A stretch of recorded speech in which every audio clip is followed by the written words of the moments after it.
कधीच नाही चुकणार तुमचे फेवरेट टीव्ही शोज झी5 सोबत, तेही एकदम फ्री। बनीची आई, आम्हाला झोप नाही येत। का बाळा, दुपारी झोपला होतात का? नाही, बाबाची आठवण येते। मला काळजी वाटते बाबाची। मला पण त्यांची खूप काळजी वाटते। बनीची आई, आपण बाबाला फोन करूयात ना। प्लीज फोन करूयात, मग आम्ही नक्की झोपू, प्रॉमिस। नाही बाळा, बाबाला असं हॉस्पिटलमध्ये फोन नाही करता येणार आपल्याला। पण का नाही? बाबा आमच्याशी नक्की बोल। बाबा तुमच्याशी नक्की बोलेल, पण आता बाबा झोपलाय की नाही, आणि आजारी असतो ना जेव्हा आपण, तेव्हा आपल्याला भरपूर आरामाची गरज असते, माहिती? बाबा गाढ झोपेत म्हणून तो फोन उचलणार नाही। तनया काकी बोलली तसं तो कधीच नाही उठणार। नाही नाही बाळा,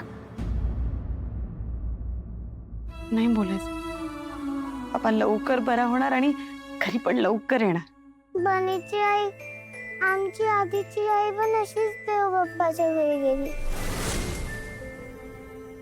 बाबा पण गेला तर? नाही नाही बाळा, असं नाही बोलायचं। कोणी कुठेही नाही जाणार, तुम्हाला सोडून कधीच कोणीच कुठे नाही जाणार।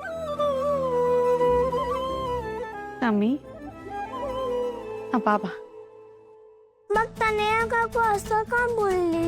नाही का, काही बोलते, मी तिघांनी तिचं अजिबात ऐकायचं नाही, कळलं? म्हणजे काय बोलावं सुद्धा कळत नाही।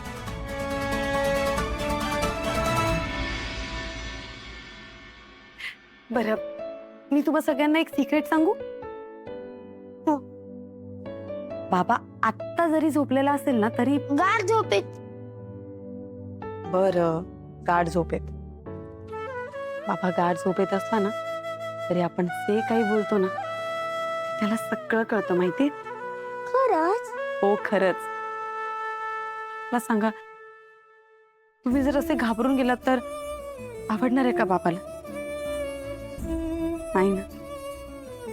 बाबा लवकर बरा व्हावा असं जर तुम्हाला वाटत असेल ना, तर तुम्ही तिघांनी खूप खूप हॅपी राहायला पाहिजे, माहितीये? ते बाकीचे लोक जे काही बोलतात ना, त्याकडे अजिबात लक्ष नाही द्यायचं। मग बघा, बाबा कसा पटकन बरा होईल आणि घरी येईल लवकर। तुम्ही बाबासाठी एवढं करणार ना? हो। Good girl. चला चला बघू, आता झोपा पटकन, डोळे बंद करा। झी5 ॲप डाउनलोड करा आणि पहा सर्व एपिसोड्स एकदम फ्री।